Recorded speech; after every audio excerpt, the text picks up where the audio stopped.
Hello dear. Basically इस video में हम लोग क्लास 10 का first chapter rise of nationalism in Europe को कवर कर रहे हैं।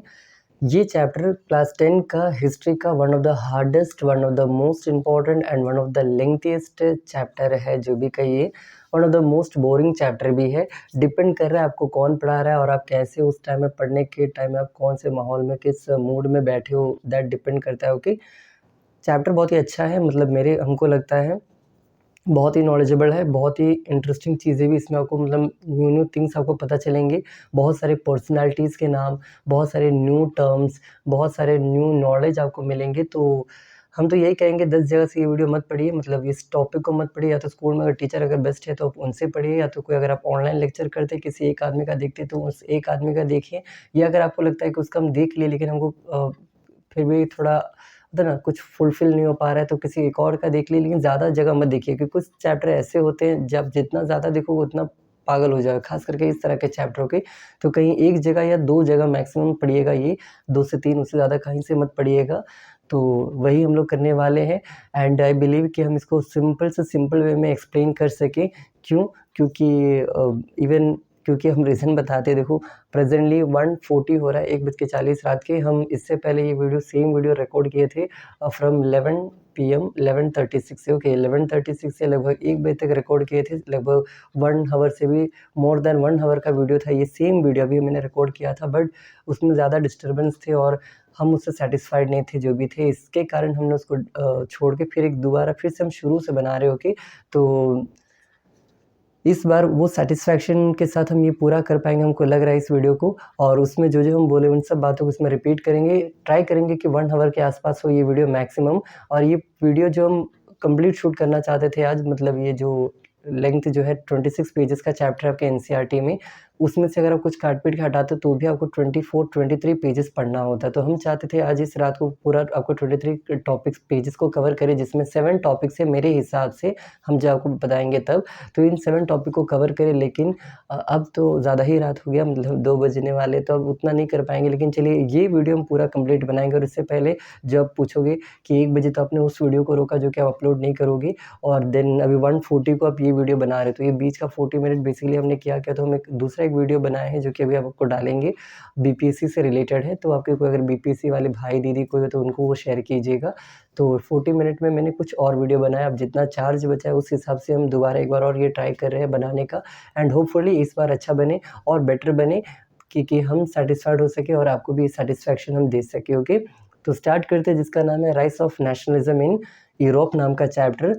Again the hardest chapter. Okay, और एक और बात, इसी चैप्टर का नोट्स मैंने इसमें ऑलरेडी बना के रखा है एंड मोस्ट इंपॉर्टेंट 50 क्वेश्चन जो कि इस चैप्टर से पूछा जाता है। ओके, तो ये मेरा सेल्फ मेड नोट है। तो इसमें हम क्या करेंगे, आपका ये जो 15 इंपॉर्टेंट क्वेश्चन है, जब भी डालते हैं उसका हम नोट्स जो है टेलीग्राम पर भी डाल देते हैं। तो अगर आप टेलीग्राम में ज्वाइन नहीं हुए हैं तो आके ज्वाइन हो जाइए। हमने सिविक्स का ऑलरेडी वहाँ पर नोट्स डाल दिया, question type, important question. Economy का फर्स्ट चैप्टर डेवलपमेंट का डाल दिया, रिसोर्स एंड डेवलपमेंट ज्योग्राफी का भी मैंने डाला हुआ है। आज ये हिस्ट्री का वीडियो हम लोग पहला शूट कर रहे हैं और ये भी 3-4 पार्ट्स में ये वीडियो आएगा, क्योंकि 7 टॉपिक्स है, एक्सप्लेनेशन में टाइम लगेगा और हम इन डिटेल्ड आपको समझाना चाहेंगे कि इसके बाद आपको कहीं और से देखना ना पड़े या सुनना ना पड़े, या तो सुने भी हो तो आपको लगे कि हाँ, ये ज़्यादा बेटर पढ़ाया या ज़्यादा बेटरली समझाया। ओके, तो एक बेटर कंपटीशन के लिए कि हाँ, कहीं भी आप पढ़े तो आपको लगे हाँ, इनका बेस्ट था, वो ज़्यादा बेटरली बता पाया, तो उस पर्पज़ से हम ये वीडियो को दोबारा शूट कर रहे हैं। आई होप आपको ये अच्छा लगेगा एंड इसका भी थोड़ा वैल्यू कीजिए। तो अगर कोई फ्रेंड्स है जो पढ़ना चाहते हैं तो उनको भी ज़रा शेयर कीजिए। टेलीग्राम के बारे में ज़रूर बताइए, क्योंकि फ्री ऑफ कॉस्ट है, फिर भी पता नहीं बहुत बच्चे जॉइन नहीं होते, हम ये बार-बार कहा करते हैं। तो share with your friends. Okay, at least आप उतना कर दीजिए। हम तो इतना, मान लो हम अगर 1 हावर का वीडियो अपलोड करें तो if you have any 5 at least 5 minutes है ना, 2 मिनट्स लेके ज़रा शेयर किया कीजिए तो अच्छा लगेगा। क्योंकि प्रेज़ेंट टाइम में जो भी मेरे वीडियोज़ में व्यूज़ जाते हैं वो मेरे होता है ना, जान-पहचान वाले के ही जाते हैं। उसमें रिकमेंडेशन में जाता नहीं। यूट्यूब रिकमेंडेशन में अगर हमको अपना वीडियो भेजना है तो एटलीस्ट वॉच टाइम होता है ना, लोग वो वीडियो देखेंगे तभी होगा। और मेरा वीडियोज़ लोग दिखते नहीं, या तो कंटेंट उतना अच्छा नहीं होगा, या तो क्वालिटी मैटर कर रहा होगा, या तो मेबी आप नहीं पढ़ते होंगे कहीं और से, तो मेबी कुछ भी होगा। तो if you think that I am able to teach you betterly, then support है ना, ट्रूली, बस वही। तो चलिए अब इस चैप्टर को स्टार्ट करते हैं दोबारा से एक अच्छे वे में, एंड आई होप इस बार बेस्ट हो। ओके, देखो इस चैप्टर में अगर आप आते हो, और वो जो वीडियो हम उसको फिर भी हम अपलोड करेंगे, लेकिन यहाँ पर नहीं, टेलीग्राम में डालेंगे, तो वो वहाँ से भी आप देख सकते हो पूरा वीडियो, और ये जो हम अभी यूट्यूब पर डालेंगे तो ये आप यहाँ से सुन सकते हो। ओके, तो इस चैप्टर में आप जैसे ही आओगे, क्या क्या टॉपिक से पहले हम टॉपिक को यहाँ लिख देते हो कि ज़रा सुनिएगा। देखो इस चैप्टर में सबसे पहले आपको पढ़ना है पॉइंट नंबर 1 जो हम लिखना चाहते हैं, सबसे पहला आपको जो पढ़ना है उस टॉपिक का नाम है हम लोग का, जिसका नाम फ्रेडरिक सोराक्यू। की कौन है फ्रेडरिक सोराक्यू और इन्होंने क्या किया क्या नहीं किया, आप लोग को इस चैप्टर में अभी हम बताने दौरान सब बताएंगे। तो एक नाम बस सुन लीजिए, फ्रेडरिक सोराक्यू के बारे में आपको पढ़ना है। सेकंड जो आपको पढ़ना है इस चैप्टर में, जो आज हम इस वीडियो में कवर कर रहे हैं, बताने वाले हैं, उस टॉपिक का नाम है फ्रेंच रेवोल्यूशन। आपके इस चैप्टर में जाओगे पेज नंबर 3 में, तो फ्रेंच रेवोल्यूशन से रिलेटेड एक पेज आपको पढ़ना है, तो वो भी हम लोग इस चैप्टर में कवर करेंगे, इस वीडियो में कवर करेंगे। Third, the making of nationalism, making of nationalism नाम का एक टॉपिक है इस चैप्टर के अंदर, ये भी हम लोग कवर करेंगे। और इस मेकिंग ऑफ नेशनलिज्म वाले टॉपिक के अंदर में भी क्या है, तो 4 टॉपिक्स पढ़ना है, 4 सब टॉपिक्स। ओके, तो वो 4 सब टॉपिक्स क्या है वो भी बता देंगे, तो भी हम लोग को कवर करना है। देन इस वीडियो के अंदर आपको इस वीडियो के अंदर नहीं, आने वाले पार्ट 2 में हम इस वीडियो कवर करेंगे। एज ऑफ रेवोल्यूशन नाम का एक टॉपिक आता है, age of revolution from 1830 to 1848, 1830 से लेकर 1848 तक का जो भी ये स्टोरी क्या है, ये हम लोग को पढ़ना है इस चैप्टर में। 5वां टॉपिक जो इसके अंदर आपको पढ़ना है, द 5th टॉपिक, वो है आपका मेकिंग ऑफ या तो यूनिफिकेशन कह लीजिए, making of Germany and Italy, Italy और जर्मनी नाम का देश कैसे बना, इन दोनों का कहानी आपको पढ़ना है। एंड ओके, ये दोनों आपको पढ़ाएंगे, और इसी में प्लस लगा के एक ब्रिटेन वाला स्टोरी भी आपको पढ़ाएंगे, ब्रिटेन के बारे में। ओके, एक्ट ऑफ यूनियन 1707 आपको पढ़ना है, तो वो भी हम लोग पढ़ेंगे। उसी में आपको आयरलैंड के बारे में पढ़ना है, इसके अंदर आयरलैंड, इसके अंदर स्कॉटलैंड, दो स्टोरी है इसके अंदर में भी, आपको वो भी पढ़ना है, वो भी हम लोग देखेंगे। और एक और बात, ये इसमें देखोगे तो ब्रिटेन कहो या यूनाइटेड किंगडम कहो या इंग्लैंड कहो या ब्रिटिश आइल्स कहो या ब्रिटेन कहो, द ग्रेट ब्रिटेन, बहुत सारे नाम है, क्या सब सेम है, तो आंसर है डेफिनेटली नो। डिफरेंस क्या है वो हम लोग इस टॉपिक को जो पार्ट 2 वाले में कवर करेंगे, एज ऑफ रेवोल्यूशन और ये वाला, तो वहाँ पर हम लोग उसका बात कर लेंगे। ओके, और भी टॉपिक्स है इस चैप्टर में, जैसे कि एक ये दिख रहा होगा आई गेस आपको कैमरा में, तो नहीं दिख रहा तो बस सुनते हुए चलिएगा। नेक्स्ट टर्म है जिसको हम लोग कहते हैं visualising the nation, visualising the nation, ये एक टॉपिक रहेगा आपके इसके अंदर जो हम लोग को हम आपको पढ़ाएंगे विजुअलाइजिंग द नेशन नाम का। एंड द लास्ट टॉपिक यहाँ लिख देते हैं 7th टॉपिक, जिसका नाम है, आपको इस चैप्टर में पढ़ना है नेशनलिज्म एंड इम्पेरियलिज्म। ओके, आपको ये भी इसमें पढ़ना है, what is nationalism and what is imperialism, एक टर्म है इम्पेरियलिज्म।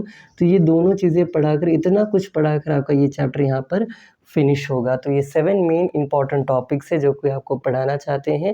नोट्स जैसे कि हमने कहा टेलीग्राम पर डाल दिया करेंगे, आप जाके वहाँ से पढ़ सकते हो, लिख सकते हो, जो करना है कर सकते हो। ओके, तो मिटाते हैं जो इस वीडियो का जो मेन टॉपिक है, ये 3 टॉपिक इस पर फोकस करते हैं, एक एक करके हम लोग आते जाएंगे, बताते जाएंगे और करते जाएंगे। सबको मिटा देते हैं, अभी आ जाइए और एक एक करके कर दे। ओके, देखिए सबसे पहला है फ्रेडरिक सोराक्यू, इसी से स्टार्ट करते हैं। एनसीईआरटी में आओगे, इस चैप्टर के पहले पेज में आपको पढ़ना है फ्रेडरिक सोराक्यू कौन थे, तो सुनिए कौन थे। 1848 की कहानी है। 1848 के दौरान फ्रांस में एक, जिसको फ्रेंच भी कह सकते हो, तो फ्रेंच में एक आर्टिस्ट थे, पेंटर थे, जिनका नाम था फ्रेडरिक। ओके, स्पेलिंग मिस्टेक हो तो उसको इग्नोर कीजिएगा, जो भी है फ्रेडरिक होगा, FE। ओके, फ्रेडरिक सोराक्यू या सोराक्यू जो भी कहते हैं, स्पेलिंग में बार बार कहे, छोड़ी बोली मारी स्पेलिंग मिस्टेक हो। तो फ्रेडरिक सोराक्यू एक फ्रेंच आर्टिस्ट थे, जिन्होंने 1848 में एक 4 विजुअल्स बनाया था, मतलब एक पेंटिंग बनाया था। ओके, और उस पेंटिंग में उन्होंने अपना ड्रीम को दर्शाया था, ड्रीम मीन्स सपना, है ना, तो उनका एक सपना था सोशल एंड डेमोक्रेटिक कंट्री। देखो जब हम कोई चीज़ यहाँ लिख रहे हैं तो समझ जाना वो मोस्ट इंपॉर्टेंट है, ठीक है, तो लिखा हुआ चीज़ आपको पढ़ के ही जाना है। तो सीधा एग्जाम पूछेगा what was the dream of हुम, तो आपका फ्रेडरिक सोराक्यू, तो आंसर है डेमोक्रेटिक एंड सोशल रिपब्लिक। तो ऐसा देश हो, दुनिया हो, ऐसा इनका सपना था, आपको ये पढ़ना है, इनका ड्रीम ये था, आपको समझ के जाना है। साथ ही साथ ये इनका ड्रीम हो गया, फिर इनका एक और ड्रीम टाइप नहीं, लेकिन इनका एम कह लीजिए या ऑब्जेक्टिव या जो भी कह लीजिए, ये चाहते क्या थे, तो ये चाहते थे कि उटोपियन विजन हो। उटोपियन विजन का मतलब होता है कि एक ऐसा एक ऐसा विज़न, मतलब एक ऐसा नज़रिया जिसमें ये सोचते थे कि सबके पास सब कुछ हो, एक आइडियल सोसाइटी, एक आइडियल नेशन जहाँ पर सबके पास सब कुछ हो, जो कि नॉर्मल लेवल पर कभी पॉसिबल नहीं है। ओके, सोचो ना कि आपके पास भी ऑडी हो, बीएमडब्ल्यू हो, मेरे पास भी सेम चीज़ें हो, क्या ऐसा हो सकता है इंडिया में 140 करोड़ की आबादी सबके पास सब कुछ हो? ऐसा नॉट पॉसिबल, है ना? आने वाले बहुत सालों तक तो नॉट पॉसिबल। तो ये इनका एक सपना था जो कि अनलाइकली टू एक्सिस्ट कहा जाता है। बुक का लाइन है कहाँ पर, अगर पूछोगे फर्स्ट जो पेज है इस चैप्टर का, ये फर्स्ट पेज है, यहाँ पर एक डायग्राम दिया रहेगा जो कि इनका एक इन्हीं का ही ये फिगर है, और यहाँ पर एक आपका बॉक्स रहेगा जिसमें आपको 2 टर्म्स पढ़ना है। ऊपर जो एक वर्ड होगा वो होगा एब्सोल्यूटिस्ट। एब्सोल्यूटिस्ट क्या होता है, आपको इसका मीनिंग पढ़ना है, एब्सोल्यूटिस्ट। और एक वर्ड दिया गया होगा जिसका नाम है, दूसरा वर्ड उटोपियन। तो उटोपियन समझा रही एक ऐसा विजन जिसमें सबके पास सब कुछ हो, जो कि एग्जिस्ट ही नहीं करता ऐसा कोई रियलिटी में। और एब्सोल्यूटिस्ट क्या होता है, देखिए मोनार्की के बारे में जब भी आपने पढ़ा, मतलब क्या होता है monarchy, A form of government होता है जिसमें किंग रूल होता है। लेकिन मोनार्की भी तो 2 तरह के होते हैं ना, नॉर्मली सोचो ना, एक मोनार्की टर्म है, मतलब किंग रूल को कहते हैं monarchy, A form of government in which the king rules. लेकिन ये भी 2 तरह के हो सकते हैं, एक को कहते हैं हम लोग एब्सोल्यूट मोनार्की, एब्सोल्यूट, जहाँ पर राजा के पास क्या होता है, अनलिमिटेड पावर। सपोज दैट आप मेरे लिए कोई गाना गाए या मेरे लिए कोई खाना बनाए, हमको वो पसंद नहीं आया तो हम क्या करेंगे, इसके हज़ारों टुकड़े करके इसको इसको फेंक दो, या इसको ये कर दो वो कर दो। तो वहाँ पर मेरे सेनापति ये काम करेंगे, मेरे सेना, क्यों? Because it is absolute power. Okay, at the same time कि हम जो बोलेंगे करना पड़ेगा, राजा है। लेकिन अगर मान लो उस राजा का पावर एब्सोल्यूट हटा के कॉन्स्टिट्यूशनल मोनार्की कर दिया जाए, कॉन्स्टिट्यूशनल मोनार्की, इसमें क्या होगा, राजा के साथ एक ग्रुप ऑफ लीडर्स होंगे, मिनिस्टर्स होंगे, और उस देश में एक संवैधानिक रूप का एक नियम होगा जिससे आगे राजा कुछ कर नहीं सकता। फॉर एग्जाम्पल, अगेन आपने सॉन्ग कुछ गाया मेरे लिए, या आपने कोई मेरे लिए नहीं किसी के लिए भी, या कुछ भी आपने किया जो कि उनको पसंद नहीं आया, तो क्या उनको जान से मार देंगे? कोई नॉर्मल लेवल का कोई आपने गलत काम किया तो क्या वो जान से मार देंगे? आंसर है नो। उसकी एक लिमिटेड आपको सज़ा मिलेगी, तो वो है कॉन्स्टिट्यूशनल मोनार्की। तो इसमें राजा के पास अनलिमिटेड पावर है, जबकि इसमें राजा के पास लिमिटेड पावर है। तो एब्सोल्यूटिस्ट आई होप समझ गए, the A type of when the king has absolute power or the supreme power or the unlimited powers, it is known as absolutist। Okay, तो ये कवर हो गया। आगे बढ़ते आ जाइए, इस डायग्राम को ही आपको पढ़ के जाना है, तो ये है मोस्ट इम्पॉर्टेंट। देखो इस फोटो में अगर आप एनसीईआरटी में देखोगे पहले पेज में, तो एक आपको दिखेगा एक लॉन्ग मार्च, बहुत सारे लोग इस तरह पैदल चलते जा रहे ओके, और उन सब के हाथों में अलग अलग कंट्रीज़ के फ्लैग है। बेसिकली उसमें तो पूछ देगा ये लॉन्ग मार्च क्या है, तो ये लॉन्ग मार्च बेसिकली फ्रीडम को दर्शा रहे हैं, जिसमें अलग अलग कंट्री, यूरोप और अमेरिकन कंट्रीज़ जो है अपने फ्रीडम्स के लिए लड़ते हुए आज़ादी की ओर बढ़ रहे हैं, ओके, फ्रीडम की ओर बढ़ रहे हैं। फ्रॉम मोनार्की टू इंडिपेंडेंट, जो भी है मोनार्क थे वो लोग पहले राजा के अंडर में थे, वहाँ पर लोगों ने क्रांति किया, जो करना है किया, लेकिन अब वो क्या बन रहे हैं, वो इंडिपेंडेंट नेशन बनना चाहते हैं। आपके एनसीईआरटी में इस डायग्राम के यहाँ पर एक बहुत ही लंबा सा एक स्टैचू दिया है, स्टैचू ऑफ लिबर्टी। बेसिकली ये न्यूयॉर्क शहर में, अमेरिका में। तो स्टैचू ऑफ लिबर्टी क्या चीज़ को दर्शा रहा है, अगर आप पूछेगा कि what does the Statue of Liberty symbolise, what does the angels, saint, Jesus Christ, मतलब आसमान में भगवान है, ये क्या चीज़ को दर्शा रहे हैं, स्टैचू ऑफ लिबर्टी क्या चीज़ को दर्शा रहा है, ये लॉन्ग मार्च क्या चीज़ को दर्शा रहा है, उनके हाथों में जो फ्लैग है, फ्लैग क्या चीज़ को दर्शा रहा है, फ्लैग और नीचे इन लोगों के पैर के नीचे बहुत कुछ कुचला गया है, वो क्या चीज़ है, ये पूछ सकता है। इन शॉर्ट, ये फिगर को, इस डायग्राम को एक्सप्लेन करने के लिए पूछा जाता है नॉर्मली आपके पीरियोडिक टेस्ट में, या तो चैप्टर टेस्ट में, या तो यूनिट टेस्ट में, ठीक है। लॉन्ग मेन एग्जाम में तो आएगा नहीं इतना डिटेल में, हाँ मे भी 1-2 सवाल आ जाएगा, जैसे कि फ्लैग क्या चीज़ को रिप्रेजेंट कर रहा है, एक एक करके पूछा जा सकता है। तो हम लोग इन सब का बात करेंगे, चलिए एक एक करके बात करते हो। क्या क्या पूछेगा डायग्राम से, अंदर स्टैचू के बारे में पूछेगा, स्टैचू से रिलेटेड क्वेश्चन एक। दूसरा पूछेगा फ्लैग क्या चीज़ को रिप्रेजेंट कर रहा है, आपसे पूछ सकता है। तीसरा, और चलिए मिटाते मिटाते लिखते चलते, ये तो समझ गए होंगे, ये दोनों न्यू टर्म्स है। और इस एनसीईआरटी के चैप्टर में जहाँ जहाँ आपको न्यू टर्म्स दिख रहे होंगे, जितने भी ग्लोसरी टाइप के टर्म्स दिख रहे होंगे, सारा पढ़ लीजिएगा, all are most important. Okay, जैसे कि पेज नंबर 2 में आओगे, आपको एक टर्म मिलेगा प्लेबिसाइट। ओके, अभी बताएंगे होता क्या है। देन और आगे जाओगे, आपको एक टर्म मिलेगा जिसका नाम है सफ़रेज, सफ़रेज क्या होता है आपको वो पढ़ना है, या और आगे जाओगे कंज़र्वेटिज़्म क्या होता है, और बीच में जाओगे तो रैशनलिज़्म क्या होता है, रोमांटिज़्म क्या होता है। तो न्यू टर्म्स का भंडार है यहाँ पर, तो आपको सारा न्यू टर्म्स को कवर करना है। ओके, तो हम लोग वो बता दिए, न्यू टर्म्स प्लीज़ पढ़ लीजिएगा।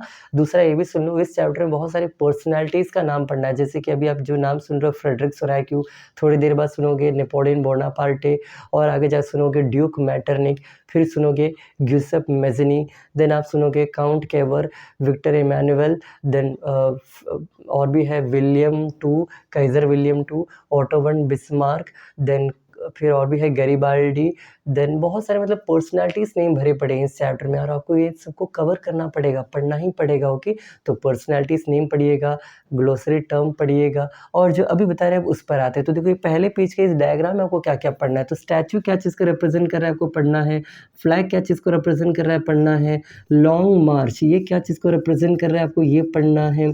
चौथा जो फ्लैग ये बता दिए, और क्या था स्कैटर्ड, जो भी नीचे जो गिरा हुआ टूटा हुआ जो स्कैटर्ड ब्रोकन पीसेस क्या चीज़ को रिप्रेजेंट कर रहा है आसमान में, है ना, हिंदा फ्रॉम द हेवन, हेवन से क्या है वो रिप्रेजेंट कर रहा है, ये आपसे पूछेगा। तो आई होप समझ गए क्या क्या पूछेगा। तो चलिए एक एक करके आंसर सुनते हैं। स्टैचू, सबसे पहला देखो स्टैचू बेसिकली क्या चीज़ को रिप्रेजेंट कर रहा है पूछोगे, उसके एक हाथ में the rights of charter of man है, मतलब एक तरह से कॉन्स्टिट्यूशन है मान के चलो, तो उनके एक हाथ में कॉन्स्टिट्यूशन का बुक है जिसमें लोगों का अधिकार के बारे में बोला गया है। स्टैचू ऑफ लिबर्टी का बात करें जो कि फीमेल पर्सनाइज्ड फिगर है, मतलब फीमेल स्ट्रक्चर है। ओके, और दूसरे हाथों में उनका क्या है a torch of enlightenment. What is enlightenment, अब वो सुन लीजिए, ये मिटा रही है पढ़ाई दिए, टॉर्च ऑफ एनलाइटमेंट, ये वर्ड सुनिएगा, एनलाइटमेंट। एक होता है एरोगेंट, मतलब घमंडी कह लीजिए, जो कि जिसको लगता है कि मुझे सब कुछ आता है, हम ही सबसे बड़े हैं, जो भी है। एक होता है इग्नोरेंट, जिसको ना समझ का वो जो भी को उसको कुछ नहीं आता, नोबड़ा है मान के चलो। एक अल्ट्रा लेजेंड और एक नोबड़ा। आपको ना अल्ट्रा लेजेंड बन के रहना है ना नोबड़ा, आपको हमेशा क्या बन के रहना है, एनलाइटेड रहना है, मतलब राइट नॉलेज रखिए तो आप हमेशा अच्छा कर पाएंगे। तो राइट नॉलेज को रिप्रेजेंट करने के लिए, या राइट विजडम, या जो भी कहिए, मतलब perfect knowledge with perfect lifestyle, जो भी कहो, कुछ भी कहो, तो एनलाइटमेंट होना चाहिए ज़िंदगी में। जैसे गौतम बुद्ध को क्या मिला था, एनलाइटमेंट की प्राप्ति हुआ था, उनको एक्चुअल में पता चला कि हाँ ज़िंदगी क्या है या क्या नहीं है, जो भी है। तो ये इसको कहते हैं एनलाइटमेंट, ना ज़्यादा घमंडी ना ज़्यादा नोबड़ा, है ना। तो ये मान के चलो इग्नोरेंट नहीं बनना है। तो ये भी समझा दी। तो उनके हाथ में क्या है, एक हाथ में है charter of rights of man, spelling भी लिख देते जल्दी से देख लो, ये सब पहले पेज में ही लिखा हुआ है, charter of rights, rights of man, तो लोगों को अधिकार के बारे में इसमें लिखा हुआ है। और दूसरे हाथ में टॉर्च ऑफ, क्या चीज़ का टॉर्च है, तो टॉर्च ऑफ एनलाइटमेंट है इनके हाथों में। और दूसरा फ्लैग, फ्लैग क्या चीज़ को रिप्रेजेंट करता है, यहीं पर लिख देते हैं लिबरल हॉप्स। लिबरल मतलब क्या होता है, लिबरल मतलब लाइबर, लाइबर का मतलब आज़ादी, हॉप्स मतलब उम्मीद कि हम लोग आज़ाद हो जाएंगे, ये सोच के लोग झंडा लेके आगे की ओर बढ़ रहे हैं। ओके, तीसरा लॉन्ग मार्च, मतलब लॉन्ग मार्च क्या था, वही आज़ादी की, इंडिपेंडेंट नेशन बनने के लिए कर रहा है। Scattered broken pieces in the floor, वो क्या चीज़ को रिप्रेजेंट कर रहे हैं, तो वो रिप्रेजेंट कर रहे थे मोनार्की को, कि लोगों ने मोनार्की को ख़त्म किया, अब मोनार्की के सपोर्ट में नहीं थे लोग, और अपने इंडिपेंडेंट नेशन के सपने की ओर बढ़ रहे थे। ओके, और एक और बात, वो जो बढ़ रहे थे वो लोग कहाँ की ओर बढ़ रहे थे, स्टैचू ऑफ लिबर्टी की ओर बढ़ रहे थे। और स्टैचू ऑफ लिबर्टी के पास जाके कर क्या रहे थे, तो वो भी सुन लीजिएगा। स्टैचू ऑफ लिबर्टी के पास जाकर वो लोग होमेज पे कर रहे थे, होमेज को पे करना मतलब श्रद्धांजलि देना। होगी, तो ये जो लोग हैं वो स्टैचू ऑफ लिबर्टी को जाके श्रद्धांजलि दे रहे थे कि अब उनका ज़िंदगी जो इसके आगे जाके बेटर हो सके, जो भी हो सके, ये सब। Okay, and finally the last one, heaven, स्वर्ग, जहाँ पर भगवान थे, सेंट मतलब उनके भक्त, जो मेन भक्त होते हैं, मेन डिसिप्लिन शिष्य लोग होते हैं, और एंजल्स, परिया या परा, जो भी कहो, तो ये सब है। तो ये क्या चीज़ को रिप्रेजेंट कर रहे हैं, ये रिप्रेजेंट कर रहे हैं फ्रैटर्निटी को, यहाँ पर लिख देते हैं इसका आंसर फ्रैटर्निटी। ओके, अब फ्रैटर्निटी का मतलब क्या होता है, फ्रैटर्निटी का एक बेसिक मीनिंग होता है फ्रेंडशिप कहो या तो ब्रदरहुड कहो, मतलब भाईचारा कहो, है ना, एक दूसरे में सुख से रहेंगे, शांति से रहेंगे, यूनिटी से रहेंगे, तो ये सबको रिप्रेजेंट करता है। तो ये आपसे पूछ देगा कौन कौन सा चीज़ क्या चीज़ को रिप्रेजेंट करता है, पूछ देगा एब्सोल्यूटिस्ट क्या है, पूछ देगा आपसे उटोपियन विजन क्या है, पूछ देगा तुम्हारा उनका ड्रीम क्या है, वो ड्रीम बोले थे ना, डेमोक्रेटिक एंड सोशल रिपब्लिक, या तो सीधा एक सवाल पूछे what was the core idea या कोर थीम, मेन थीम क्या था उनके उस तस्वीर का। तो उनका मेन थीम उनका सपना ही था, मतलब democratic and social Republic. Okay, तो ये सब है आपको पढ़ना पहले पेज। तो फर्स्ट पेज आपका कंप्लीट हो गया। इवन द सेकंड पेज का जो पहला पैराग्राफ है ये भी उसमें इंक्लूड है, तो ये आपका कंप्लीट हो गया। अब आ रहे हैं सेकंड पेज के सेकंड पैराग्राफ, मतलब लास्ट पैराग्राफ की ओर। ओके, अब ये सब बिठाते हैं ज़रा जल्दी से। सेकंड पेज में आते हैं। आई बिलीव कि हम आपको क्वालिटी कंटेंट एंड मतलब दोनों तरह का क्वालिटी, एक ये दिखने वाला क्वालिटी भी हम दे पा रहे हैं, देना चाहते हैं और उसके लिए कोशिश कर रहे हैं, एंड नॉलेजेबल में भी क्वालिटी है ना, सिर्फ दिखने में क्वालिटी नहीं, मतलब नॉलेज जो दे रहे हैं वो भी क्वालिटी कंटेंट का ही दे पा रहे हैं, ऐसा मुझे विश्वास है। अब आपको अगर लगे तो प्लीज़ शेयर कीजिए फ्रेंड्स के साथ, जो भी है ना। आगे बढ़ते आ जाइए। देखो सेकंड पेज में आओगे तो सेकंड पैराग्राफ में आपको क्या पढ़ना है, वहाँ पर दो टर्म्स आपको पढ़ना है। हम 2-3 टर्म्स लिखते, सुनिएगा। आपको पढ़ना है एक नेशन क्या, नेशनलिज्म क्या होता है, और एक होता है आपको नेशन स्टेट। आपको ये 2 टर्म पढ़ना है, लेकिन हम और लिखेंगे, सुनो हम और क्या लिखेंगे। एक होता है नेशन, एक होता है नेशन, और एक होता है कंट्री। ओके, कंट्री लिखते हैं। ये एक टर्म हो गया। इन दोनों में भी डिफरेंस हम लोग जानेंगे। और एक और वर्ड लिख लेते हैं, आ जाओ, पैट्रियोटिज्म। पैट्रियोटिज्म। एक और लिखेंगे जिंगोइज्म, जिंगोइज्म। ये सब समझाते, इसमें पढ़ना आपको क्या पूछोगे तो केवल ये 2। ओके, लेकिन हम समझाने के लिए कितना लिखे हैं, तो ये सब। तो पहले सुनते चलो एक एक करके। देखो नेशन क्या होता है, basically particular group of people को रिप्रेजेंट करता है। मतलब अगर आपसे कोई पूछ दे व्हाट डज नेशन रिप्रेजेंट, तो तुम कह देना it refers to the group of peoples और group of culture that is living in a particular area. कोई भी एरिया में रहने वाले लोगों को रिप्रेजेंट करता है, या कल्चर को रिप्रेजेंट करता है, ग्रुप ऑफ पीपल को रिप्रेजेंट, जिसका सेम डिज़ायर हो। सेम डिज़ायर मतलब सबकी इच्छा सेम हो, तो वैसे लोग को रिप्रेजेंट करता है नेशन। लेकिन कंट्री, अब देखो कंट्री क्या होता है, जैसे इंडिया इज ए कंट्री हम लोग ज़्यादातर कहते हैं ना। तो इंडिया कंट्री कैसे है, क्योंकि it mainly refers to a territory. जब कोई पर्टिकुलर टेरिटरी को रिप्रेजेंट कर रहा है, टेरिटरी क्या होता है, टेरिटरी मतलब ज़मीन, है ना। कोई पर्टिकुलर टेरिटरी को रिप्रेजेंट करता है तो वो कहलाता है कंट्री, जबकि पर्टिकुलर ग्रुप ऑफ कल्चर को रिप्रेजेंट करे तो वो कहलाता है नेशन। तो ये 2 टर्म आपको यहाँ समझा दिए। इसके बाद अगर आप आगे बढ़ते हो तो ये दोनों टर्म जब ये एग्ज़ाम में आ रहा है वो सुन लीजिए। पहले ये सुनिए, नेशनलिज्म क्या होता है। ओके, नेशनलिज्म का मतलब होता है द फीलिंग ऑफ वननेस, या the feeling of the when you feel pride to be a part of any particular group, country, nation. मतलब जब एक नेशन के लिए आप एक कंट्री के लिए प्राउड फील करते हो हम लोग यहाँ के हैं, तो that feeling of pride, that feeling of pride को इस कहते हैं हम लोग नेशनलिज्म, या तो फीलिंग ऑफ वननेस कि हम एक है, उसको कहते हैं नेशनलिज्म। यहाँ पर आप किसी के लिए मरने को तैयार नहीं हो। जैसे हम कहेंगे कि आप देश के लिए मरने को तैयार हो आप, okay, are you ready to die for the nation? Answer will be most of the student are not ready. Even I am not ready to die for this nation at this present time. Okay, maybe I can die, okay, but ऐसे कह ले कि मानो मर नहीं सकते, है ना। तो वैसा फीलिंग को कहते हैं नेशनलिज्म, कि हम सब एक है लेकिन मरने तक का बात अभी नहीं आया कि नहीं मर सकते। Okay, but when you have the guts और when you think that you are ready to die for this nation, मतलब भक्त लोग जो भक्ति कहते हैं या जो भी कहते हैं, तो पैट्रियोटिक, देशभक्ति, तो वैसे लोग को कहते हैं पैट्रियोटिक पर्सन। मतलब इनसे ज़्यादा देशभक्ति इनमें होता है, बस वही बात है। और एक होता है देश के लिए मार देंगे किसी को भी जान से, एक होता है ना कि मर जाएंगे, या दूसरे लोग होते हैं जो मार देंगे। तो that extreme type of extreme feeling of patriotism, जब देशभक्ति हद से ज़्यादा बढ़ जाए तो वो क्या हो जाता है, जिंगोइज्म। तो इसमें मर नहीं सकते, इसमें मर जाओगे, और इसमें मार सकते हो। तो दिस आर द डिफरेंट, जो कि एग्जाम में नहीं पूछा जाता। ओके, तो आपको पूछा क्या जाएगा, नेशनलिज्म और नेशन स्टेट। केवल एक सवाल आएगा इस टॉपिक में, और वो भी कहाँ से आएगा बता देते हैं। हेडिंग देखिएगा, 3rd हेडिंग है आपके एनसीईआरटी में, मेकिंग ऑफ नेशनलिज्म नाम का हेडिंग होगा। उसके अंदर एक लंबा सा एक पहला पैराग्राफ होगा, और उसके नीचे एक क्वेश्चन रहेगा। बस एक क्वेश्चन है लिखा हुआ है, क्वेश्चन पढ़ रहे, सुनिए क्या है। लिखा रहेगा, how did nationalism and the idea of nation state emerged. कैसे नेशनलिज्म और idea of nation state emerge हुआ। तो आपसे यही सवाल पूछेगा और यही पूछा जाता है। ठीक है, अगर आप पूछोगे कि नहीं समझ आ रहा है इसमें से आएगा क्या, इसमें से क्या आएगा, मतलब हम बता कहाँ रहे थे, हम लोग पेज 2 में अटके हुए थे, पेज 2 का पैराग्राफ नंबर 2 में। वहाँ पर आपको ये 2 टर्म पढ़ना है, लेकिन इसका क्वेश्चन कहाँ बनता है, तो क्वेश्चन बनता है हेडिंग जिसका नाम है मेकिंग ऑफ नेशनलिज्म। उसके पहले पैराग्राफ के नीचे क्वेश्चन होगा, how did nationalism and the idea of nation state emerged. तो आपको इसका आंसर रट्टा मार के पढ़ना है, हम यही कहेंगे। आंसर कहाँ है अगर आप पूछोगे, या तो गूगल से निकाल लो, या तो हम बार बार कह रहे हैं अपना टेलीग्राम चैनल ज्वाइन कर लीजिए, फ्री ऑफ कॉस्ट है।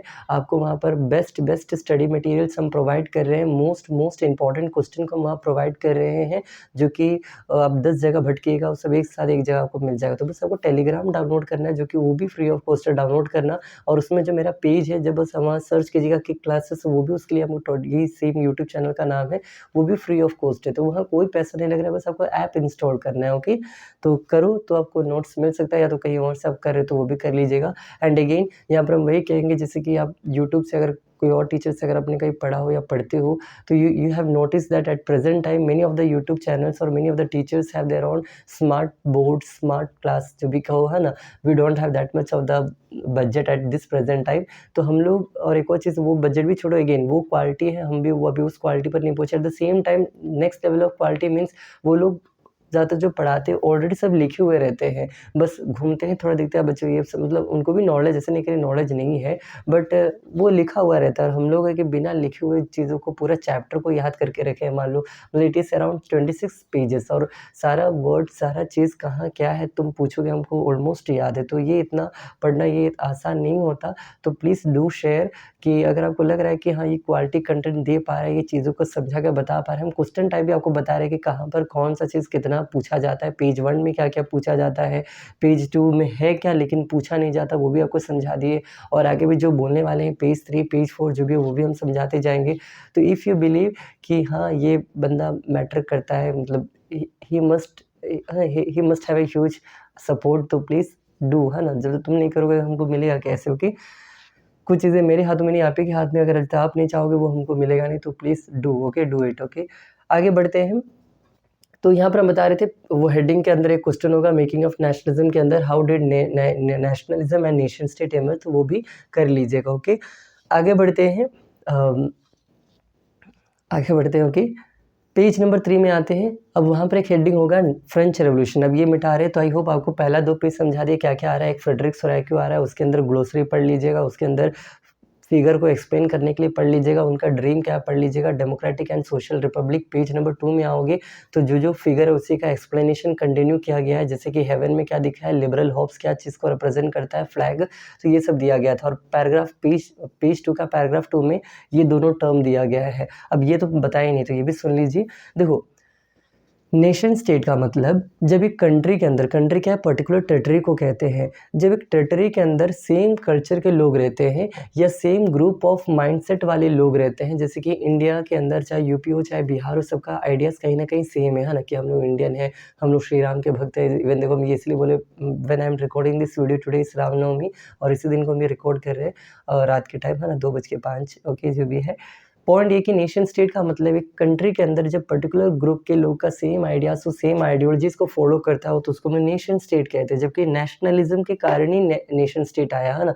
नेशनलिज्म क्या था, द फीलिंग ऑफ वननेस, तो फीलिंग ऑफ वननेस ये आया, तो उसके साथ क्या आ गया, नेशन स्टेट का आइडिया आ गया कि हम लोग एक ही देश के अंदर रहेंगे, लेकिन अलग अलग स्टेट में रहेंगे, बट हम लोग का नेशन क्या रहेगा, एक ही रहेगा। Okay, that is the India, जो भी है इस तरह मान के चलो। और इंडिया को नेशन कहना भी गलत नहीं, क्यों, खुद बताओ ना, टेरिटरी वाइज भी हम लोग एक है, लेकिन क्या नेशन वाइज भी एक नहीं है क्या। The feeling of same culture हम लोग में नहीं है क्या, बिल्कुल है कि हम लोग का भारतीय संस्कृति, भारतीय परंपरा, तो हम लोग इसको भी मानते हैं, इसको भी मानते हैं। It is not totally wrong to say that India is a nation also, and at the same time India is a country. Okay, so now moving towards forward, erasing this all the things that you can see in the board at this time. चलो आगे बढ़ते हैं। Page number 3 of this chapter, जिसका नाम है French revolution. According to NCERT this is your first topic, but according to me Frederic Sorrieu was the first topic, second जिसमें nation state nationalism बताएं, और जो कि वो आगे में ही पढ़ोगे इसलिए उसको टॉपिक 2 नहीं बोले। अब टॉपिक 2 हम लोग मेरे हिसाब से बता रहे हैं, जिसका नाम है फ्रेंच रेवोल्यूशन। देखो इसमें क्या क्या पढ़ना है। सबसे पहले तो इस हेडिंग के नीचे जो पहला लाइन है, रट्टा मार लीजिए, रट्टा मतलब वो पढ़ ही लीजिए, क्या है लिखा हुआ है, the first clear expression of nationalism came from French revolution. पहली बार नेशनलिज्म का आइडिया कहाँ से आया, फ्रेंच रेवोल्यूशन से आया। तो आपको ये एक लाइन पढ़ के जाना है, सबसे पहला काम। ओके, सेकंड, इसके अंदर जो पैराग्राफ 1 है, मतलब ये अगर ये पेज है इस बुक का, चलो हम तो इसको समझाते हैं आपको लिख के। ये मान लो अगर ये पेज नंबर 3 है आपका, पहला हेडिंग होगा फ्रेंच रेवोल्यूशन, फिर एक लाइन लिखा होगा, वो लाइन में लिखा है the first clear expression of nationalism came from French revolution. उसके बाद 2 पैराग्राफ होंगे, 1, 2 और एक और होगा 3 पैराग्राफ में मान के चलो। तो जो पहला पैराग्राफ है, इस पहले पैराग्राफ में आपको 2 वर्ड बस पढ़ के जाना, only 2 terms, and the two terms are ले पैट्रिया, ला पैट्रिया या ले पैट्रिया कहा जाता है, जो भी स्पेलिंग मिस्टेक होगा डेफिनेटली, देन ले सिटिजन, ऐसे कुछ लिखा होगा। बेसिकली इसका मतलब क्या है, देखो कुछ लोग बेसिकली पता है एक लैंड को मदरलैंड मानते हैं, भारत माता सपोज, लेकिन कुछ लोग एट द सेम टाइम उसको पितृभूमि भी मानते हैं, फादरलैंड भी मानते हैं। सेम कहानी यहाँ पर है। फ्रेंच रेवोल्यूशन के दौरान फ्रांस में लोगों ने क्या किया था, आइडियाज़ प्रमोट किया कि ये हमारी केवल मातृभूमि नहीं है, this is also our fatherland. Okay, so fatherland मतलब पितृभूमि। तो it is the idea of le patrie is a French word which means what, fatherland, and lay citizen is a French word which means citizens. Okay, तो ये एक word को represent करता है। Paragraph word में आप देख लीजिएगा, तो ये पढ़ना था। लेकिन इस पूरी पेज में मोस्ट इंपॉर्टेंट कहाँ है अगर आप पूछोगे, तो वो है पैराग्राफ नंबर 2। मोस्ट मतलब मोस्ट इंपॉर्टेंट, ठीक है, मोस्ट इंपॉर्टेंट मतलब मोस्ट इंपॉर्टेंट आएगा। ओके, तो नहीं आया तो किस्मत, फूटी किस्मत आपकी, लेकिन पढ़ लीजिए। ओके, अब है क्या, सुनो, इस पैराग्राफ में आपको पढ़ना है the impact of French revolution. French revolution का क्या क्या असर पड़ा, तो सुनो क्या क्या असर पड़ा। आप लोग ऑलरेडी जानते हो, 9th क्लास में पढ़े थे। फ्रेंच रेवोल्यूशन का ये असर पड़ा कि जो वहाँ पर एब्सोल्यूट मोनार्की था वो हटकर वहाँ पर कॉन्स्टिट्यूशनल मोनार्की आ गया, पहला पॉइंट है ना। सेकेंड मतलब उसको कह सकते हो transfer of power from absolute monarchy to constitutional monarchy. Second point आप ये कह सकते हो, जो एस्टेट जनरल, याद है वहाँ पर 3 एस्टेट हुआ करता था, क्लर्जी, नोबिलिटी और एक कॉमन मैन, 3 एस्टेट थे, जिसमें से तीनों एस्टेट के एस्टेट जनरल हुआ करते थे। इस बार क्या हो गया, after the French revolution estate generals were now getting elected, उनको चुना जाता था, रिप्रेजेंटेटिव्स को चुना जाता था। ओके, जैसे कि याद करो, आपने ये भी पढ़ा था, वहाँ पर 2 तरह के सिटीजन्स होते थे, active citizens, passive citizens. Okay, तो यहाँ पर अब क्या होता था, यहाँ पर इलेक्टेड होते थे स्टेट जनरल्स। ये सेकेंड पॉइंट हो गया। थर्ड पॉइंट, इसको आप चाहे नोट डाउन भी करते चल सकते हैं, हम बार बार कहें कि एक नोटबुक खरीद लीजिएगा मेरे लिए, मेरा नोट्स जो हम लिखाते हैं या जो पढ़ाते हैं उन सबको नोट डाउन करके, अगर वो नोटबुक अगर आप पढ़ते हो, this notebook is going to be next level. आप भूल नहीं सकते कि आप बेस्ट नोट्स था। ओके, तो ये हम उतना दावा कर सकते हैं। नेक्स्ट पॉइंट यहाँ पर ये है सेंट्रल एडमिनिस्ट्रेटिव सिस्टम। इस देश में एक पर्टिकुलर एक नया सिस्टम बनाया गया जिससे वो देश को संचालित किया जा सके। ओके, तो ये भी बुक का लाइन हम सब पढ़ रहे हैं, मतलब बोल रहे हैं, लिखा हुआ है, देख लीजिएगा खोलकर। फोर्थ पॉइंट मान लो यहाँ पर एक मतलब फिक्स्ड सिस्टम ऑफ मेजरमेंट लाया गया। पहले जो वेटिंग होता था सामानों का वो अलग अलग तरीके से होता है, लेकिन अब सबके लिए सेम वेट मेजरमेंट सिस्टम को इंट्रोड्यूस किया गया। Next, new French flag was drawn, मतलब एक नया फ्रेंच फ्लैग बनाया गया जो कि ट्राई कलर है। देखो, जो कि ट्राई कलर है, जैसे कि भारत का जो तिरंगा है वो भी ट्राई कलर है, तिरंगा, और इनका फ्लैग भी तिरंगा है, लेकिन कुछ आपको डिफरेंस समझ आ रहा होगा। ये इंडियन फ्लैग जो है ये हॉरिजॉन्टल है, हॉरिजॉन्टल फ्लैग इस तरह। ओके, ये हॉरिजॉन्टल ज़्यादा है, वर्टिकली ये स्मॉल है, 3:2 का रेशियो है भारत का तिरंगा का। तो बेसिकली आपको यहाँ पर ये बता रहे थे कि जो इंडियन फ्लैग है ये हॉरिजॉन्टल फ्लैग है, और जो कि ये जो फ्लैग है ये वर्टिकल फ्लैग है। ओके, हम कोई लाइन भूले नहीं थे जिसके लिए हम कट किए, कुछ बैकग्राउंड नॉइस आता जा रहा है इसलिए हम उसके लिए कट किए हैं। तो if you want to believe you can, और नॉट, इट्स योर चॉइस। आगे बढ़ रहे हैं यहाँ पर। तो पॉइंट ये है कि दोनों ट्राई कलर कहलाता है। This are the impacts of French revolution, जो कि आपके एनसीईआरटी में दिया गया है। और इसके थर्ड पैराग्राफ में अगर आप पूछोगे तो आई डोंट रिमेंबर ऐसा कुछ खास दिया है, इसलिए हमको याद नहीं, मे बी। तो ये सेकंड पैराग्राफ है थर्ड पेज का मोस्ट इंपॉर्टेंट, जिसका नाम था French revolution. Okay, moving towards the fourth page. एक मिनट हम देख लेते हैं कोई चीज़, अगर इसमें हम भूल रहे हो, देख रहे हो, मतलब हम PDF इसका एक मिनट ओपन कर लेते हैं इस चैप्टर का, जिसका नाम है rise of nationalism in Europe. I hope अभी जितना बोले उतना आपको समझ आया होगा। Now moving towards the next topic, third topic अपना मेकिंग ऑफ नेशनलिज्म है, जिसके अंदर आपको 4 टॉपिक्स पढ़ना है। लेकिन वो 4 टॉपिक को स्टार्ट करने से पहले फ्रेंच रेवोल्यूशन के अंदर जो थर्ड पैराग्राफ है जो कि हम भूल रहे हैं, बस ये एक बार देख लेते हैं। कुछ इंपॉर्टेंट तो नहीं है, बस हम वो कंफर्म कर ले। ओके, तो अगर एक बार देखा जाए जल्दी से आते एक मिनट, हम उसका PDF ज़रा आपका NCERT का ये ऑन कर रहे हैं। And in the heading French revolution I believe there is nothing so much important, but हाँ है, थोड़ा सा है, मतलब उस पेज में तो नहीं है। उस पेज में तो बस ये बताया गया कि जैकोबिन क्लब है। इस पैराग्राफ में ये लिखा है कि जैकोबिन क्लब नाम का क्लब था, किसका था याद है आपको? मार्सिलियम रोबेस्पायर, जिन्होंने गुलेटाइन किया था। मतलब आफ्टर, याद करो क्लास 9 जरा याद करो, फ्रेंच रेवोल्यूशन आपने पढ़ा, सबसे पहले एब्सोल्यूट पावर था, मोनार्की, देन कॉन्स्टिट्यूशनल मोनार्की बना, देन उसके बाद क्या हुआ वहाँ पर आया था गुलेटाइन डिवाइस लाया रोबेस्पायर ने, और वहाँ पर लोगों को जो उनका बात नहीं मानता था उन सबको उन्होंने policy of iron and blood ऐसी कुछ यूज़ करके उन्होंने सबको मारना स्टार्ट किया, ओके, रोबेस्पायर ने। और वो कौन से क्लब से बिलोंग करते थे? Jacobin club. लेकिन जब किसी ने एक्सिक्यूट कर दिया बाद में 1792 में, उसके बाद वहाँ पर 5 मेंबर डायरेक्टरी रूल आया था, 5 मेंबर का डायरेक्टरी रूल बना था, जो कि एग्जीक्यूटिव मेंबर थे, जो कि उस देश को चलाते थे, ओके। और वो 5 मेंबर कौन थे? बेसिकली सोसाइटी के ultra rich, ultra knowledgeable person थे, 5 लोग, वो उस देश को चलाने लगे। एंड लेटर अगेन उनको भी हटाकर कौन, किसका राज आ गया? 1797 में। 1797 में वहाँ पर नेपोलियन बोनापार्टे का रूल आया, जो कि कौन था? एक मिलिट्री रूलर था, तानाशाह था, जिसको डिक्टेटरशिप भी आप कह सकते हो, ओके। तो इस तरह फ्रेंच ने अलग अलग समय पर अलग अलग चीज़ों को देखा। हम एक बार वो पांचों वर्ड्स को ज़रा जल्दी से लिख देते हैं आपके लिए। यहाँ पर ज़रा देखिएगा फ्रेंच में क्या क्या चेंजेस आया था, हम आपको वो बताना चाहते हो कि इन केस अगर आपको फ्रेंच रेवोल्यूशन से कोई टॉपिक आ जाए एग्जाम में और आप भूल जाओ, तो ये सब नॉलेज आप बस इस वास्ता लगा के ये भी लिख के आओ तो आपके लिए बेनिफिशियल रहेगा, इसलिए हम बता रहे हो कि। तो सबसे पहले फ्रांस देश कैसा था? एब्सोल्यूट मोनार्की था, आपको ये बता दिया, एब्सोल्यूट मोनार्की। देन क्या हो गया? ये चेंज होकर क्या बन गया? कॉन्स्टिट्यूशनल मोनार्की बन गया, ये आपको बता दिया, कॉन्स्टिट्यूशनल मोनार्की बन गया। देन ये भी चेंज होकर फिर क्या बन गया? यहाँ पर 3rd नंबर पर क्या बना था?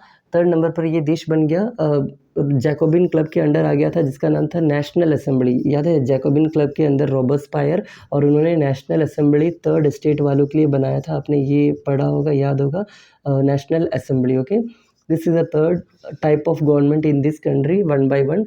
एंड 4th टाइम इसके बाद क्या आ गया? 5 मेंबर रूल, जिसको हम लोग कहते हैं डायरेक्टरी रूल, ओके। डायरेक्टरी का रूल यहाँ पर स्टार्ट हुआ था, 5 मेंबर रूल थे। और इसके बाद अगेन लास्ट वन क्या आया था? मे बी बोर्ड ज़्यादा नीचे चला जाए, आप देख ना पाओ, तो लास्ट वन क्या था? नेपोलियन बोनापार्टे रूल, है ना, लिखना है तो लिख देते हैं, नेपोलियन बोनापार्टे का रूल आया था, जो कि क्या था? मिलिट्री रूल, जिसको हम लोग कहते हैं तानाशाही, मिलिट्री रूल, ओके, डिक्टेटरशिप भी कह सकते हो। तो ये है, तो ये 5 टाइम चेंजेस यहाँ पर। ये मिलिट्री रूल कब स्टार्ट हुआ? 1797, जब नेपोलियन का राज स्टार्ट हुआ। और 1815 में Napoleon Bonaparte battle of Waterloo में हार जाता है, नोट मर जाता है, मर जाता नहीं कह रहे हम, हार जाता कह रहे हैं।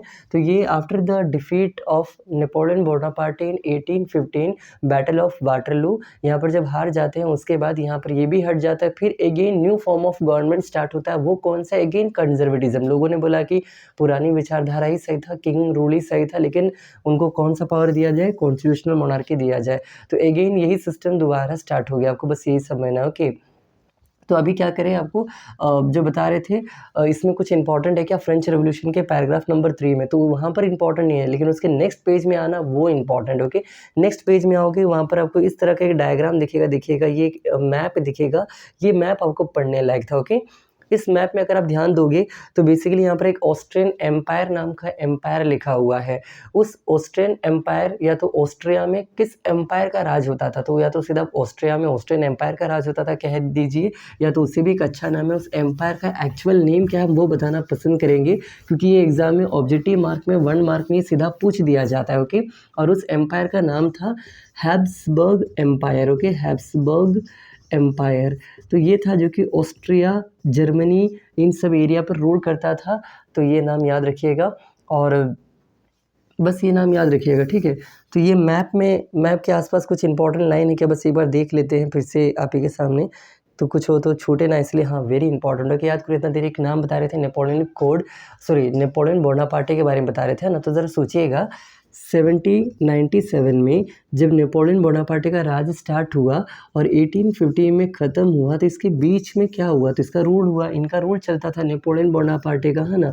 और इनके रूल के दौरान 1804 में इन्होंने जब फ्रेंच का किंग बने, तो स्टार्टिंग में बहुत अच्छे काम किए, बहुत ज़्यादा अच्छे काम किए, ओके। और इसी काम को कहते हैं नेपोलियनिक कोड कहते हैं, या तो इसी को कहते हैं यूनिफॉर्म सिविल कोड, ओके, या तो नेपोलियनिक कोड कहो या तो सिविल कोड कह सकते हो, civil code, uniform civil code. तो यूनिफॉर्म का मतलब क्या, यूनिफॉर्म पहनना होता है क्या? नो, यूनिफॉर्म सिविल कोड का मतलब सबके लिए सेम कानून। तो इन्होंने अच्छे अच्छे काम क्या क्या किए हम कुछ बता देते हैं, अब सुन लीजिए।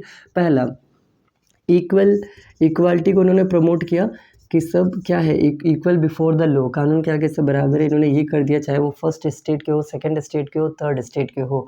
सेकंड पॉइंट, इन्होंने प्रिविलेजेस को एबॉलिश कर दिया, प्रिविलेजेस, ओके, प्रिविलेजेस मतलब क्या था, जो होता है ना पैदाइशी जो अधिकार मिलता था, जन्म सिद्ध अधिकार, जैसे कि राजा का बेटा राजा, तो इस तरह के प्रिविलेजेस को इन्होंने एबॉलिश कर दिया। थर्ड, फ्यूडलिज्म, फ्यूडलिज्म क्या होता है, ज़मींदारी प्रथा, तो इन्होंने ज़मींदारी सिस्टम को भी इन्होंने क्या कर दिया, जो होता है ना, मान लो आप कहीं के ज़मींदार थे तो उन्होंने क्या किया, नौकर लोग जो उनके खेत में काम करते थे उनको कहते तुम्हारे कर्ज नहीं चुका तो तुम्हारा बेटा भी यहीं काम करेगा, पोता भी यहीं काम करे, तो इस तरह का जो सिस्टम होता था उसको इन्होंने एबॉलिश कर दिया नेपोलियन बोनापार्टे ने।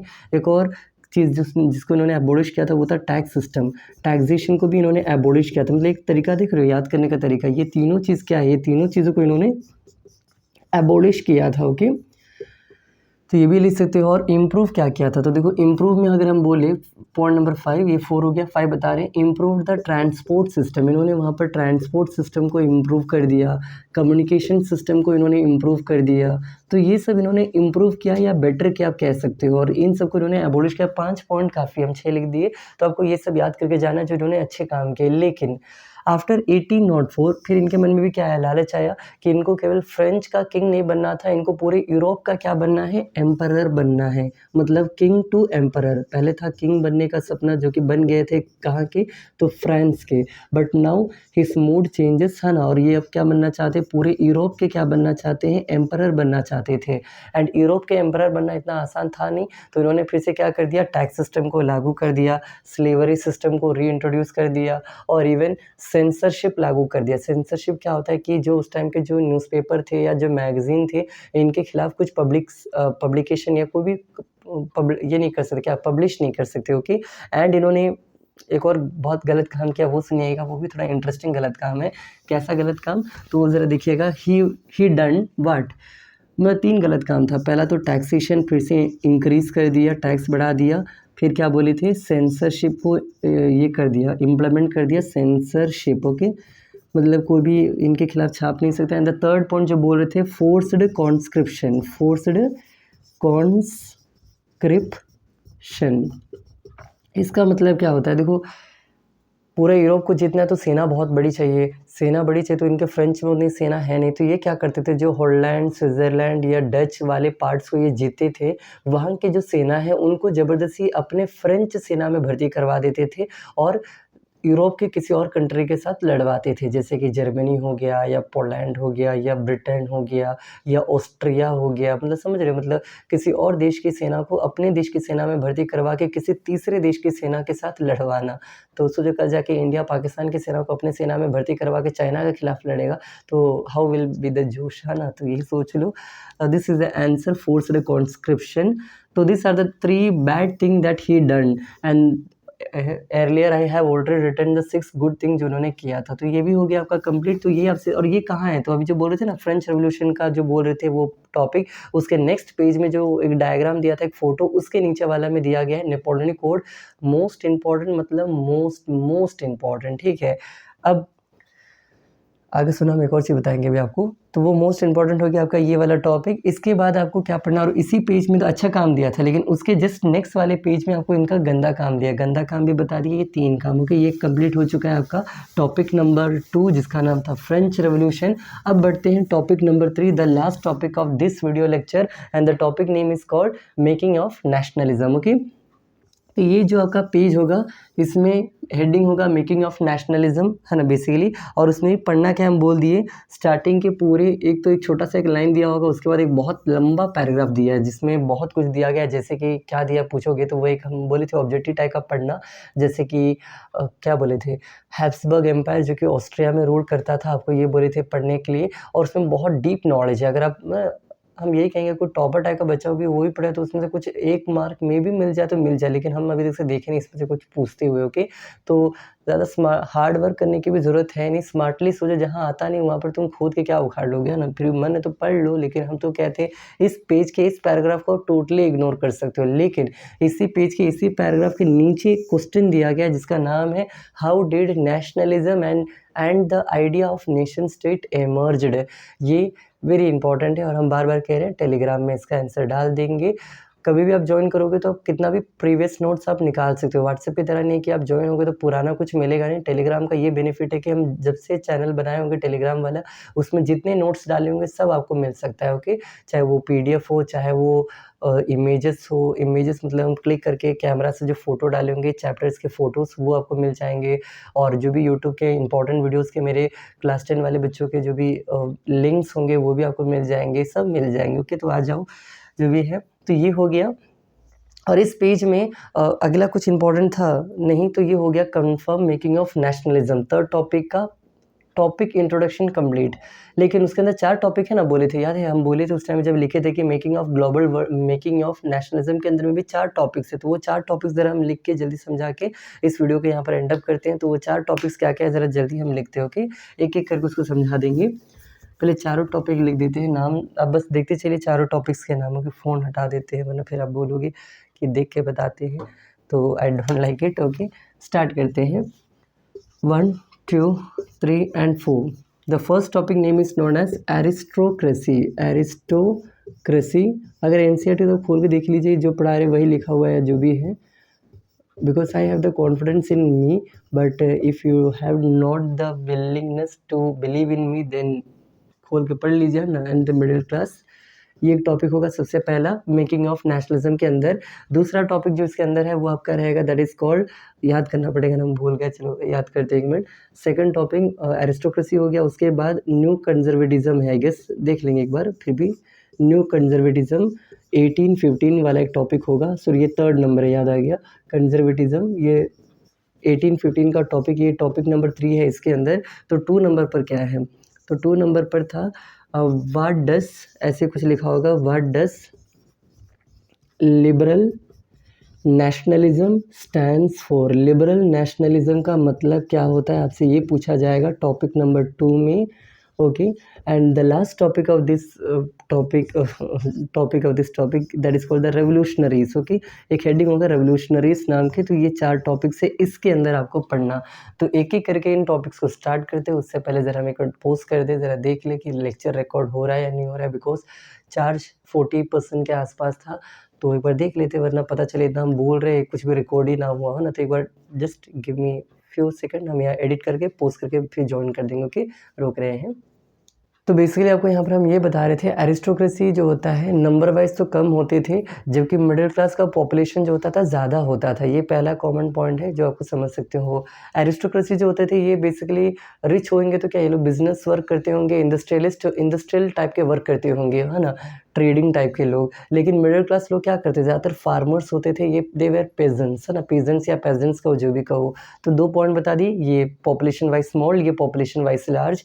ये कंट्री के ईस्टर्न पार्ट में रहते थे, यूरोप के ईस्टर्न साइड में रहते थे। ईस्ट मतलब क्या, अगर आप यहाँ बैठे हो आपके हिसाब से देखा जाए ईस्ट, और ये वेस्ट, तो वेस्ट ईस्टर्न साइड में ज़्यादा कौन थे, एरिस्टोक्रेट्स रहते थे, जबकि वेस्टर्न साइड में ज़्यादा कौन रहते थे, तो आपके ये फार्मर्स रहते थे। तो ये 2 डिफरेंस एक और बता दिए आपको।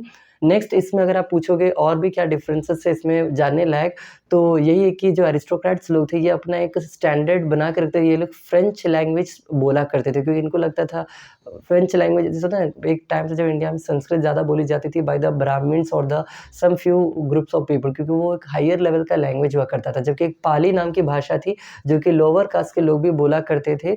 तो वो पाली हो गया लोअर या कॉमन पीपल का लैंग्वेज, और संस्कृत हो गया हायर पीपल्स का लैंग्वेज। तो यहाँ पर जो फ्रेंच लैंग्वेज है वो क्या बन चुका था, एरिस्टोक्रेट्स का लैंग्वेज बन चुका चुका था, मतलब रिचर पीपल्स या तो हाई लेवल पीपल्स के लैंग्वेज, ओके। और मिडिल क्लास क्या बोलते थे हमको भी नहीं पता फ्रेंच में, तो जानना पड़ेगा जाके। तो बस मतलब ये इतना इसमें दिया गया, ओके, जो दिया हम उतना ही बता पा रहे हैं। नेक्स्ट एक और है, एरिस्टोक्रेट जो थे वो अपने ही समाज में शादी करवाना पसंद करते थे कि उनका लेवल गिरे ना या मिक्स ना हो जाता ना, उनका जो हायरार्की होता है कि एक ही लेवल के लोग से शादी करवाते थे। Marriage were done between the same ties, अगर टाइस वर डन बिटवीन ऐसे कुछ लिखा हुआ बुक में कि शादी सेम वो लोग अपने लेवल पर करवाते थे। तो यही है कि डिफरेंस आपको पढ़ के जाना है इस टॉपिक में। और उसमें ये भी लिखा है कि उसके नेक्स्ट पेज में, इस टॉपिक के नेक्स्ट पेज में, कि मिडिल क्लास लोग अब एजुकेटेड भी होने लगे, मिडिल क्लास लोग वाले भी अब बिजनेस करने लगे हैं, मतलब समय के साथ साथ ये लोग भी चेंज में अडेप्ट हो रहे थे, वो भी उसमें दिया गया, ओके। तो आपको ये डिफरेंसेस पढ़ लेना है। आई होप आपको ये समझ आ गया।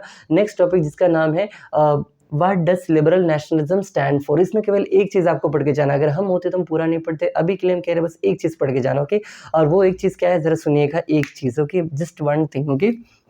Now erasing this things and one topic completed, तो इसको भी मिटा देते हैं, ये सब मिटा देते हैं। सेकंड टॉपिक ये है, ये नहीं है, ये थर्ड टॉपिक है, ओके। तो किसके अंदर, तो मेकिंग ऑफ नेशनलिज्म के अंदर सेकंड टॉपिक है आपका what does liberal nationalism stands for. तो आंसर सुनिएगा, यहाँ पर आपको एक पढ़ना है, एक वर्ड लिबरलिज्म जो वर्ड होता है ये एक लाइबर नाम के एक लैटिन वर्ड से आया है, लैटिन वर्ड। अब व्हाट इज लैटिन वर्ड, ये भी अगर आप पूछना चाहोगे तो वो भी हम सुना देते हैं, लैटिन वर्ड का मीनिंग क्या होता है, ओके। लैटिन, देखो जिस तरह टाइम टू टाइम हिस्ट्री में बहुत सारे फेमस लैंग्वेजेस थे, जैसे कि संस्कृत इंडिया से बिलोंग करता है, मान लो ग्रीस नाम का देश है, वहाँ पर ग्रीक लैंग्वेज बोली जाती है। और जो सदर्न अमेरिका है या तो साउथ यूरोपियन पार्ट वाले प्लेसेस है, वहाँ पर आपकी कौन सी भाषा बोली जाती है, लैटिन भाषा। तो ये लैटिन वर्ड है एक जिसका नाम है लाइबर, लैटिन वर्ड है लाइबर, और इस लाइबर का मीनिंग होता है फ्री। तो बस आपको इतना ही पढ़ के जाना है, मतलब अगर आप ये टॉपिक पढ़ोगे, हम अगर आपकी जगह रहते तो बस इतना पढ़ के जाते। लिबरलिज्म एक लैटिन वर्ड है, लैटिन वर्ड जिसका मतलब है लाइबर, और लाइबर का मीनिंग होता है क्या, फ्री। बस इतना ही है। तो ये टॉपिक नंबर 2 में, अगर ज़्यादा मन हो तो फिर एक बार और लेंथी में इसको अलग से टॉपिक वाइज समझा देंगे, लेकिन हम वही बार बार कह रहे हैं कि हमको इस तरह का वीडियो बनाना है कि वीकर टू वीकर स्टूडेंट भी अच्छे से समझ सके और टॉपर टू टॉपर भी लिमिटेड में मोर देन इनफ वाला चीज़ पढ़ सके, ओके। तो this video is for all kind of students who are studying in class 10। ऐसा नहीं कि केवल टॉपर को सोच के हम बना रहे हैं या कोई वीकर बच्चे को सोच के बना रहे हैं या कोई एवरेज, सबके लिए बेस्ट रहेगा, ओके। करना चाहो तो, पढ़ना चाहो तो।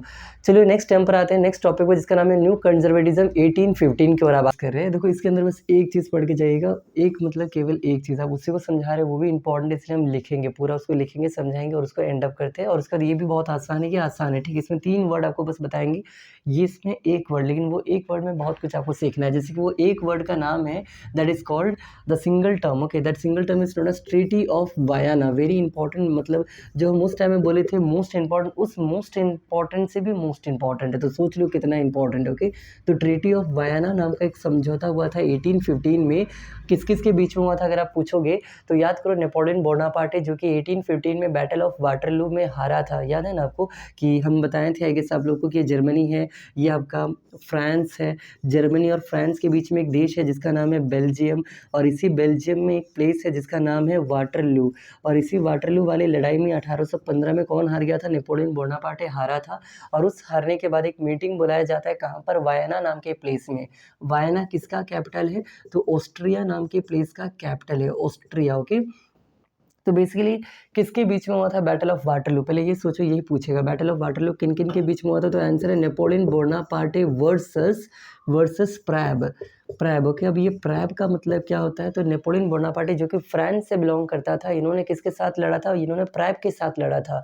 प्रैब कौन है, A4 Austria, P4 Prussia present time में मैप में नहीं है क्योंकि यही बन चुका है जर्मनी। देन A4 बताई दी ऑस्ट्रिया, R4 रशिया, तो प्रुशिया क्या है, जर्मनी है, बस ये समझ लीजिए, ठीक है। Then R4 Russia and B4 Britain, B4 Britain जिसको आप लोग इंग्लैंड भी कहते हैं, जो भी कहते हैं बाद में समझा देंगे वो क्या है। तो ये 4 देशों ने मिलकर हराया था नेपोलियन बोनापार्टे को, जो कि फ्रेंच से बिलोंग करता है। और हारने के बाद ऑस्ट्रिया की राजधानी वायना में एक मीटिंग बुलाया जाता है किसके द्वारा, तो वो भी याद रखिएगा, तो ड्यूक मैटरनिक। अब ये कौन है, ड्यूक मैटरनिक, तो ये आपके ऑस्ट्रिया के चांसलर है। चांसलर का मतलब सीएम मान के चलो, सीएम पीएम जो भी कहो। तो ये ऑस्ट्रिया के जो सीएम थे chancellor, chancellor A double L, ठीक है, double L। तो चांसलर जिसका नाम है ड्यूक मैटरनिक ने एक मीटिंग बुलाया, मीटिंग का नाम है ट्रीटी ऑफ वायाना। 1815 में मीटिंग हुआ और इस मीटिंग में नेपोलियन बोनापार्टे द्वारा जो जो काम किया गया था, याद है हम लोग पढ़े थे नेपोलियनिक कोड, इसमें बहुत सारा उन्होंने अच्छा काम भी किया और बहुत कुछ उन्होंने गलत काम भी किया। तो उनके द्वारा जो जो काम किया गया था, मोस्ट ऑफ द वर्क को क्या किया गया, अनडूइंग किया गया। अनडू मतलब हटवाया गया, हटाया गया कि तुम्हारा ये सब कामों को हम लोग हटा रहे हैं। तो बेसिकली ट्रीटी ऑफ वायाना का main purpose, main function, main aim जो भी कह लीजिए आंसर था to undo most of the work done bye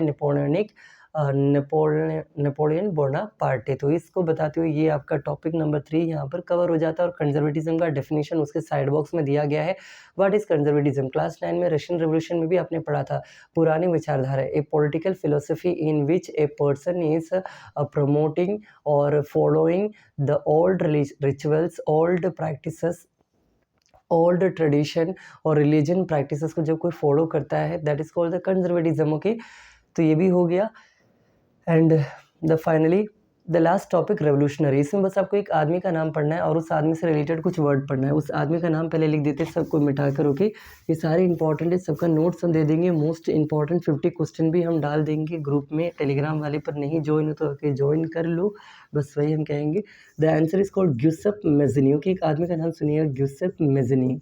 spelling mistake हो सकता है अगेन, मेज़नी। देखो ये कौन थे, ये एक प्लेस है जिनाओ। ओके, जिनोवा या जिनो जो भी कहते हो, ये प्लेस है। 1807 में इनका जन्म होता है और इनको कहते हैं the hurt of Italian unification. Italy को एक करने में इनका बहुत बड़ा योगदान था। इन्होंने पहले एक सीक्रेट सोसाइटी को ज्वाइन किया जिसका नाम था कार्बोनारी नाम की सोसाइटी को ज्वाइन किया। सीधा पूछ देगा name the secret society in which the Giuseppe Mazzini joined, या कार्बोनारी में कौन ज्वाइन है वो पूछ देगा। तो इसमें कौन, मतलब उल्टा पुल्टा पूछेगा। ओके, कहाँ जन्म हुआ पूछेगा, कब हुआ पूछेगा। देन इस आदमी ने आगे जाके 2 न्यू ऑर्गेनाइजेशन का फॉर्मेशन किया। एक का नाम है यंग इटली और एक का नाम है यंग यूरोप। यंग इटली नाम का ऑर्गेनाइजेशन इन्होंने मार्सिलस नाम के जगह पर बनाया था और यंग यूरोप नाम का ऑर्गेनाइजेशन इन्होंने बर्न नाम के जगह पर बनाया था। बर्न या बर्नी जो भी लिखते हो इसको, तो यहाँ पर बनाया था बस। और इनके बारे में ड्यूक मैटरनिक ने एक बार बोला था कि ये अगर खास दे तो पूरे फ्रेंच को सर्दी लग जाएगा। मतलब अगर ये चाहे तो पूरे फ्रांस को हिला सकता है, यूरोप को, ऐसे कुछ इनका एक वर्ड है। इसी अच्छा एक बार देखते हैं तो हम देख के बता देते कि इन्होंने बोला क्या था ड्यूक मैटरनिक ने, क्योंकि वो बहुत अच्छा एक लाइन हम पढ़ के सुना देते हैं आपको, लेकिन इन्होंने बोला क्या था। हाँ, इस टॉपिक के अंदर सबसे लास्ट लाइन है, ठीक है। टॉपिक आंसर सुनना। Duke Metternich described him as the most dangerous enemy of our social order. He is the most dangerous enemy of our social order. ऐसा इनका कहना था, ये ड्यूक मैटरनिक का। ओके, तो बस इतना बताते हुए आपका लेक्चर 1 यहाँ पर इस चैप्टर का कंप्लीट होता है। गेस कि सिंपल वे में समझाने की कोशिश की, लेंथी हुआ होगा बट सिंपल था। ओके, इस चीज़ से तो आप भी इग्नोर नहीं कर सकते। And finally the video has been completed at 2:41. So on the occasion of Ram Navami, happy Ram Navami to everyone, not anyone, everyone. Okay, and ऐसे जुड़े रहिए, पढ़ते रहिए, पढ़ाते रहेंगे। कोई अगर बिहार बोर्ड के अगर आपके कोई फ्रेंड्स है तो उनको भी बताइएगा, क्योंकि उनके लिए हम एक न्यू प्लेलिस्ट स्टार्ट करें अब से। क्लास 10 बिहार बोर्ड भी हम पढ़ाएंगे यहाँ पर, और आप लोग को तो हैं ही। तो बस यही एंड अप करते हैं। Thank you. ओके।